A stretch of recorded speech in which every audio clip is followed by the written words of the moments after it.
My name is Siddharth Patel. I'm 67 years old and I was born in Uganda, Kampala, Uganda, in Africa. I was 15 before I left Uganda, so I mean 15 years of good life. The weather was great, nice and warm most of the throughout the year, and quite interesting life, integrating with the locals and. But there were quite a huge population of Indians in Uganda, so didn't feel out of place as such. Really nice. I mean, it's nice and greenery. We stayed in my granddad's house. He moved to Uganda quite a few years before us, and it was a detached house. I have a small photo of the garden, and I was much younger then, and it was beautiful. However, I mean, it's not necessarily safe all the time. I mean, we had been robbed about 5 times in those years. So, especially towards the later times when of Idi Amin regime, when things were a bit slightly unsecure and it was more difficult.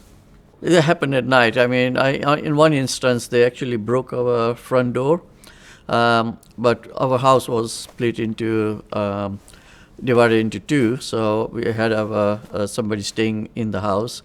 So we actually took a back route from the veranda at the back, and we managed to escape that. But being nosy as I was in the young days, I climbed up a door that divided between us, and I looked over through the window, and all I could see was everything being torn apart, and the cupboards were being emptied. They were basically looking for jewelry. Just same as our family, the people moved in from India. Jobs basically brought them in, businesses. My granddad had a business, and my elder uncle took over that business. And when my granddad moved back to India, and my dad basically decided not to go into business, so he was a teacher. He was a maths teacher, basically a deputy headmaster. Well, before we left unwillingly out of Uganda, my dad was actually looking to put myself and my sister in a school in Uti in India, and various choices were being looked at. He himself was thinking of going to America, and just before Idi Amin decided to kick all the non-black people out, he was actually in America when the news broke, and he came back, and basically things were not secure, as I said, being robbed, and people were just at gunpoint being told to do things. So things were not secure, and eventually there is a story really that caused, triggered our departure. And I'll come to that in a minute. But yeah, I mean, so that was in 1972. So just to take you back into that story, my dad, being a deputy headmaster, at the school there used to be a son of African, one of the Idi Amin's aides, basically, and he spoke Gujarati. We speak Gujarati. And in the school, a lot of people speak Gujarati, used to speak Gujarati. And they came in, the army came in purely because he said we were talking about, the teachers were talking about Idi Amin. So they came in one day, and they picked 5 teachers.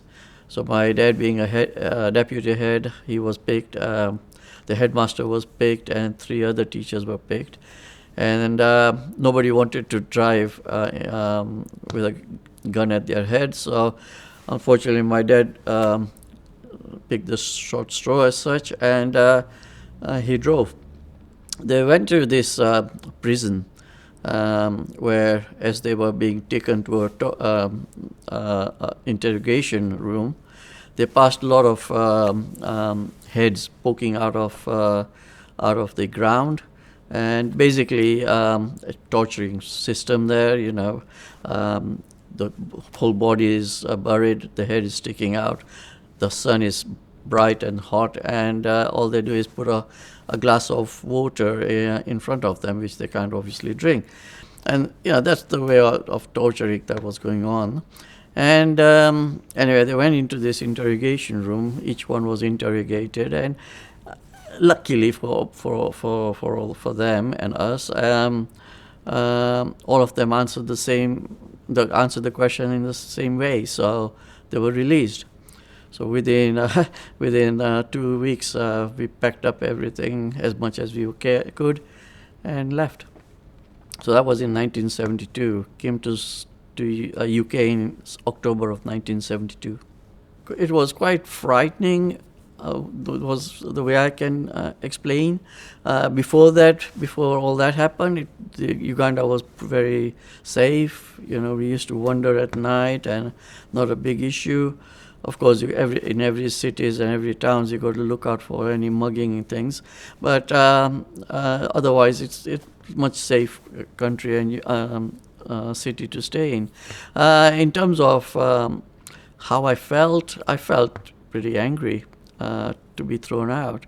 Especially felt really sorry for my parents because when we left the house keys hanging on the door.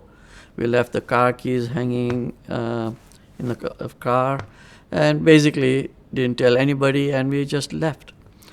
All the way to the airport, it was quiet.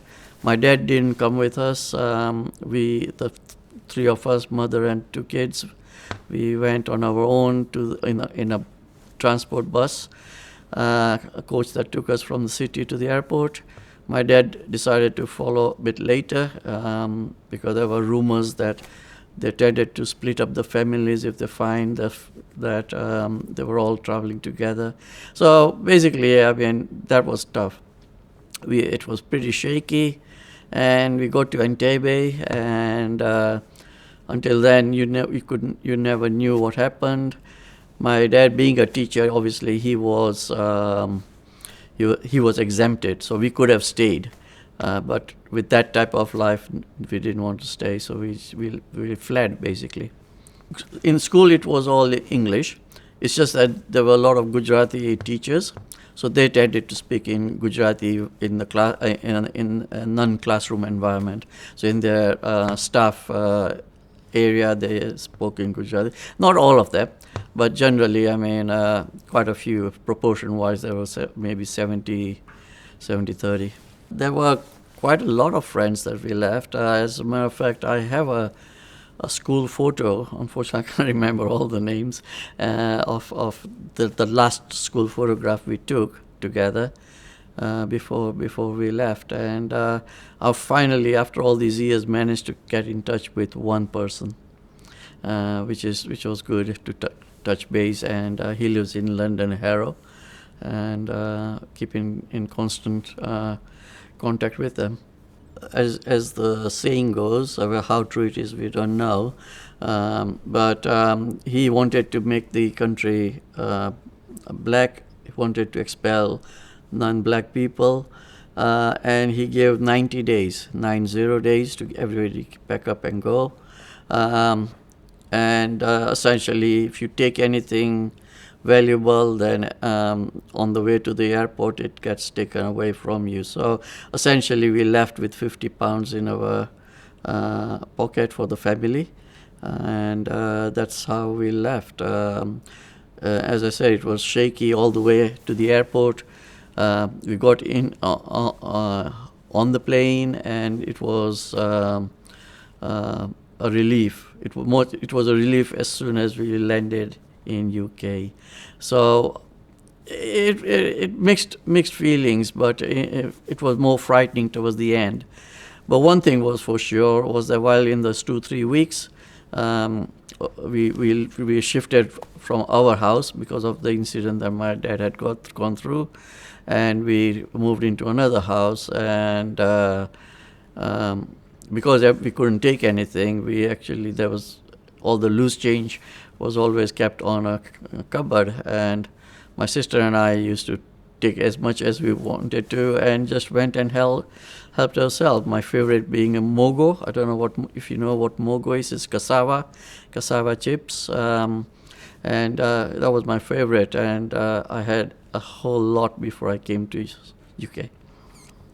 That's a good memory. That's a very good memory. That was the best part of the whole thing. Yeah.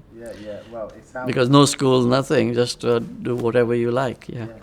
But one by one, everybody left. We were all. I think there were 1, 2, 3, 4, 5. About 5 families there, and we were about the 4th out, and the 5th. My uncle left a bit later. He had a pharmacy.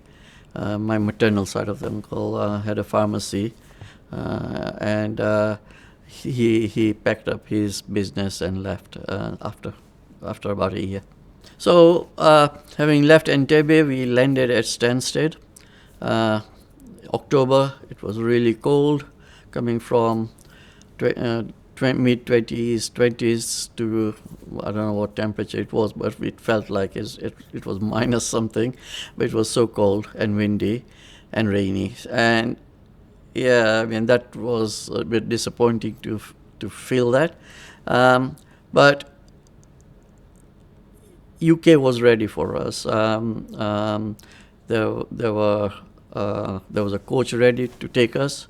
Randomly, they took people to different camps in England, and they looked after us. So the first thing that happened, we arrived, and they took us to a area where they served tea and coffee, something warm, and there were a pile of coats and warm clothing in that room, and basically you just pick up which fits you the nearest, and that way we kept warm to the coach, and then to the camp, which was we were taken to Newbury camp, not too far from here. Stayed just about under 4 weeks. They did quite a lot for us. It was an army camp, so there was it wasn't like a house. Everybody lived in a common area with curtains to divide them, and I would say it was an interesting life, coming out from a detached house into a shared accommodation divided by curtains. But outside of that, all I can say is people were really nice. There's a canteen, and they served food. Quite an interesting story on that side as well. But the kids were taken to classrooms, so we had to attend classes, learn English and maths. But coming out of Uganda, being Indians, our maths was much higher compared to what it was here. So I mean, it was mainly focusing on English. Being Hindus, vegetarian, the first time the meal was presented to us, there were a lot of meat items. Obviously, not everybody were a vegetarian, but for those who were vegetarian, it was an initial difficult life, baked beans and toast, or chips and baked beans, or something like that. But then a number of ladies and gents grouped up together, asked for a permission whether they can use the kitchen, got some ration, and started cooking Indian food. And things have changed. But one thing I was not ready to have in terms of Indian food was pudding. I loved pudding. So I mean, having apple crumble and rhubarb crumbles and all that was my favorite. It still is. Yeah, so I was 15, moved into Swindon. They had given us a council house in Park North and on Courtney Road. We moved in, and social services people came around. Our neighbors, brilliant lady, Mrs. May, I remember her. She was the whole family was brilliant, but she particularly was very, very good, very friendly, and just she felt like, what she couldn't do enough. She brought lots and lots of things into the house, and made us really welcome. And that was our first house. I have a photo of that I can show on a snowy day, and that was really great. So for me, luckily, the school was quite nearby. It was called Park School. It's then turned into university, I believe, Bath University, part of, and it was just a walking distance. So I mean, for me, it was amazing. Just a few minutes down the road, and I was in school. Used to come initially. I used to come for lunch. And then I realized there were really nice puddings being served, so I decided to have lunch at school. Generally, it wasn't too bad, but yes, there was some racism, I must admit. It was not really nice, being called all sorts of names. And yeah, as I said, there were probably a handful of people. Generally, if I say out of 100, maybe 10 might be like that. Even to the extent of being bullied, but also had some really good friends, English friends, and they taught me how to get out of it. To call them names as well, and that trick actually worked. So it lasted maybe a year and a bit, and then everybody got adjusted, and things were different because I believe I was the only Indian in school at the time. No, I don't think there was any time to be lonely. I mean, like even regardless of where you go, the first time you go into a new school, you feel different. So it was different environment, different teaching methods, and the worst of it was the PE classes, physical education. In winter, being forced to play rugby, and with my height and my build, I mean, I was being bullied all over the place. But it was good fun. I managed to get out of it eventually, but first few months, had no choice. But then when the spring came and when summer came, playing tennis and playing hockey and all that was part of good fun. Integration took some time, and it was on one hand it was made easier by our neighbors, because the family there, Mrs. May and the kids and their kids, we got on. They were much elder than me, but they all treated us well, and that was a real good start. And then the friends developed in school. We used to go and visit each other's houses and play soccer, football, and tennis quite often. And I think things started changing, and life adjusted itself with a bit of effort. The worst part for quite a few years was the cold. Dreaded the winters. We didn't have any central heating in the house, so to come back from school, to light up the coal fire, which sometimes never lighted. It was tough from that point of view, but we learned, and being Indians, being Gujus, we actually saved up, bought ourselves a black and white television, and I think that was the beginning. After about 2 years in the same house. Yeah, I think Tom and Jerry was my favorite. I used to watch quite a lot. Come out from school and turn it on. Then I think Blue Peter. I think time Blue Peter from memory.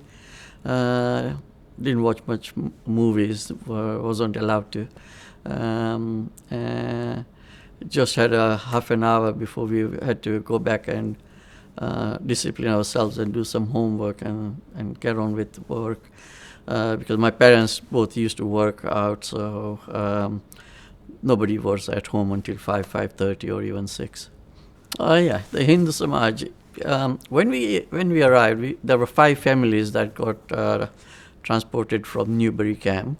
So we moved in together, and we used to visit. Your earlier question, yeah. So the 5 families, we used to visit each other as well, and we started. My parents actually started an association called East African Gujarati Association, being Gujaratis, and everybody else that moved in were Gujarati. That was in 1972 December or something. And then in 1973 we realized that we were not the only people here. Before us there were a lot of other Indians. There was a grocery store on near Broad Street. We used to get our rations from, get vegetables from, and we realized, hold on, there are more people, and they were not all Gujarati. So we changed it to Hindu Samaj Swindon in 1973, and that's the beginning of Hindu Samaj. We used to do a lot of activities. One of the things that as more people came and more interest started, we used to enter competitions, Garba and Dadia competitions in Wembley stadium, and there people from Leicester and other places came. We had no chance. People with Leicester, and they were much more professional. But at least we had a go. We entered twice. We came almost last. We didn't come last, but we almost last because you have to play live music. We didn't have that many musicians, etc. And from the dancing point of view, yeah, that wasn't too bad. We made our own costumes. My mother did quite a lot of it, and with the help of the others, it was great. So that's the beginning of Hindu Samaj. And 52 years down the line, it's still going strong. Our membership we run as a members, nominal sum of £20 a year, and we organize Navratri, which is 9 nights of dancing festival comes in September, October, and then Diwali. So all those things we still go on. And in those days, in the early 1970s, we had about 20 families. We used to go to Park South, Cavendish Square, and hire a hall there and enjoy. And as families grew, then Park South Hall was still sufficient. But then at some point in the late 1990s, we hired a Link Center. At the Link Center, the sports hall at the bottom was empty at the time, and therefore we could use it. And every year we used to book it. And now we use the Punjabi Community Center. I've been using that for years now, and we on the high side. Sometimes we get weekends, especially we get 350. We limit to 350 people participating, which is amazing. Yeah, the Hindu community, as I said, originally were a handful of people. In 1970s, 80s, so a few more, moved into hundreds. And then 80s, 90s, it grew further. In 1996, I went to Hong Kong for a job, and I came back in 2004.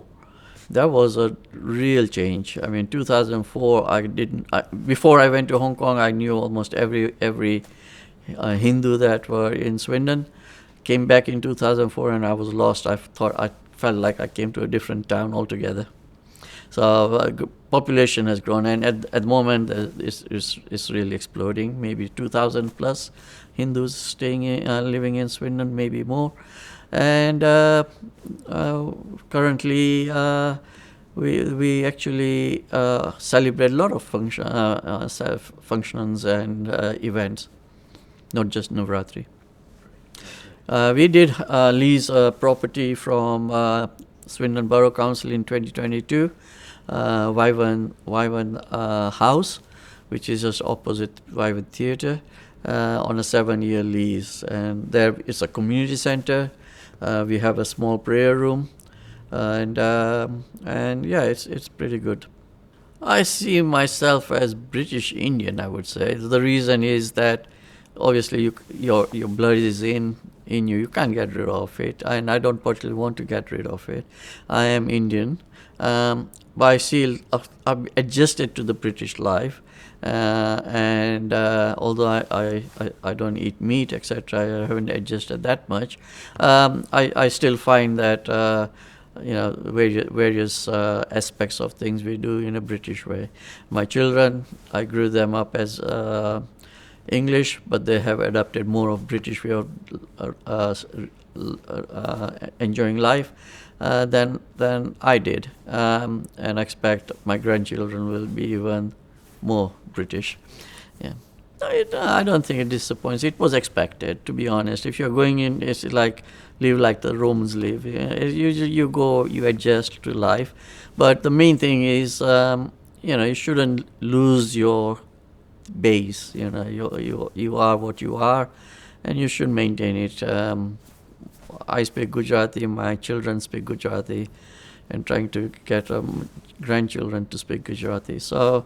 But it's not just about language. I mean, we actually teach Gujarati at the center. We also taught Hindi until our teacher decided that she couldn't spend more time. So we're looking for another Hindi teacher, but we will continue. It is good to continue. Well, as I said, I mean, you shouldn't lose your rooting. You are what you are. And I think you should maintain it. And why you shouldn't lose it, and why 100% become British. I think there are a lot of British out there who have adopted Indian way of living. So I don't think there's anything wrong. I mean, I remember actually talking about this, is that when I started work first, the night before I might have had garlic. I used to go into work and people used to put their nose up and so on. I look at it now, or actually the same place, 3 years later, all my colleagues insisted that we went to an Indian restaurant every Friday. And that's what we did. Came back from lunch and we all stunk of garlic. So that's what it is. And now people take garlic as supplements, right? So I mean, people are learning. Garlic isn't that bad, and garlic actually is good, and people learn from that. That's just a small example. Yeah.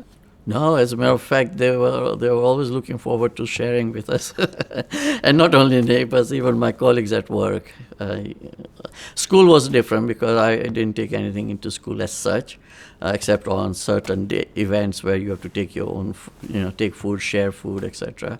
But that would be something like Bombay mix or something I used to take.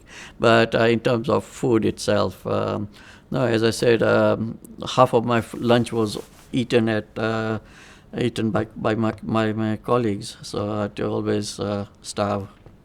Live your life to the full extent. I think that's the main thing. There's always ups and downs in life. If I look at it, the up was that we were in Uganda enjoying life, enjoying the climate. There was money.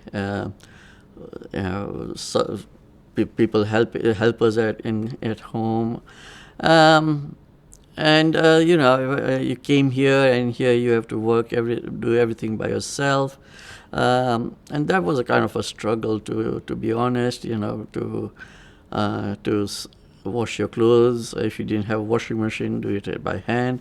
And that initial stage was a good learning path for me, even I believe my parents and many others. And I was talking to a person in the center just 3 days ago, and he came from India 4 years, and he said exactly the same. He's going through the same phase. About in India they have servants and things. Here they have to do it themselves. That was the biggest step.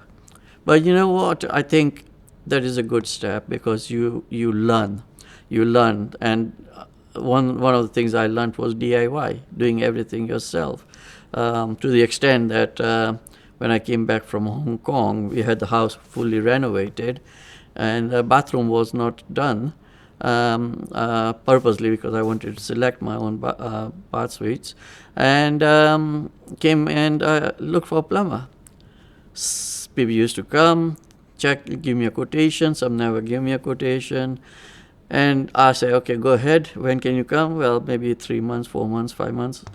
And I said, look, fine. So when I came back, I set up my own company. While I was setting it up, not much of contracts. So I said, well, let's forget all that. So I actually fitted all 3 bathrooms myself, right from scratch, including the bath panels, tiling, and everything. So yeah, you learn, and I think it's always useful in life. So now even somebody, my nephew says, can I help? The first person, instead of calling a plumber, they call me, but I'm not a plumber. Yeah.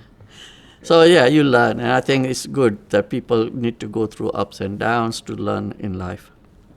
This particular project? Yeah. Yeah. Well, it's important because I think basically by sharing people's experience, their life, where they come from, it's always good for younger generation or even older generation, because some of them really don't even understand what is outside of Swindon. You asked me this question, I didn't answer that, but I'll come to it in a minute. I don't know. And when I actually came to Swindon, the uncles that came last settled in Bournemouth. So we used to go to Bournemouth summer holidays, and some of my friends said they haven't even taken a coach out of Swindon. And by this type of project, people get to see through hearing and watching what the world is outside. Now it's different. People are out going, flying here, there, and everywhere. But in those days, back in 70s, people didn't have that opportunity. Even if we went to London, people said we haven't even been to London, and they were born in England. And so it was totally different. And I think it's very useful. Coming back to the Swindon point, Swindon has changed a whole lot. In 1972, what are the main things that I found that are here today? In 1972, there was none of the West Swindon. It was all farmland. Tooth Hill project was the first project that started in just before we arrived, 1972. So I think must have started 70s or 71s. And people started moving in around late 1970, 76 or something, I can't remember. But that's the time frame. And then the Freshbrook started, and then obviously look at it now. There is no farmland left. It's all concrete, bricks and mortar. The greenery is disappearing. Luckily for me, I bought a house that actually still gives me the greenery of the Marlborough Downs. But that's even below that. There are so many houses being built in a green belt area where there's not supposed to be nothing. So I think it's growing even more. And funny enough, it's all being occupied. The other major project that happened in 1972, they tried out the magic roundabout, the symbol of Swindon. They were trying it out in 1972, 73 time frame. And I remember they started with, those big, huge truck tires. They laid them as roundabouts, and people had to go around it. Very interesting. And funny enough, there was not a major accident in those days. People were cautious, and the first one, I think, happened about 3 years later, since they started the project. I think quite a lot has happened since, but yeah. But it works, and I think that's the best thing for Swindon. Then obviously Honda moved in. My father used to work for Primark, Prime Autos, part of the Chrysler, I think. Yeah, Chrysler. And they used to make body parts and things. He came out of teacher. He didn't want to teach purely because the teaching methods in Uganda are different. If a child, and that is accepted, a child misbehaves, they get disciplined. And he said, if I teach in UK, then there is no way I can do that. People will hit me. So he decided not to learn teaching, and he went into accounting. So he studied accounting, and he was doing accounting. Gathering, we meet up in the Kampala, on Kampala Road, which was the main road in the town center. People used to go walk, and then there was a post office. There was a huge square. For us, being kids, we looked forward to those weekends where we could go and have ice cream. Then, not too long after, I used to walk 35 to 40 minutes towards the town center from our house to play basketball at the YMCA. Those were good. Navratris, everywhere there are Indians, Navratri takes place. And here we talk about 300s, there were thousands of people in the open field. It used to be an open field. All those were really good. We used to do a lot of camping as a family with friends and cousins. We used to go to do a lot of camping. We did camping in Isasa Park, which is like a safari park with wild animals. And you said about funny things. One of the things, is there was a camp, and they put fires around the camp to stop animals coming in. And then there is Askari, which is a guard who keeps an eye on making sure that no animals come in. And one day, my dad was saying that he actually went out in a toilet behind a bush, and he heard a grunt, and the grunt was a buffalo, and that was the fastest he ran. So yeah, those good moments like that. But yeah, that was the way that we entertained ourselves. And then we used to make things because although money wasn't coming out of our ears as such, and we wanted to make things ourselves. And I don't know whether you've seen it, but there's a bicycle wheel. You take the rubber off, you take a stick, and then you play a game where you start a racing game where you have to use the stick to roll the wheel towards finishing point. All those type of things were really great. I miss the weather. I miss those days, which actually are replaced here as well, but not in the same way. When I tell my children this is what we used to do, as a matter of fact, luckily my son came with me to Uganda. My daughter couldn't come; she was pregnant. So my son, I showed him the type exactly, because the kids still playing with those type of things, and I said, it's amazing life that we used to live. Simple, but interesting. I think it's the simplicity that makes it interesting.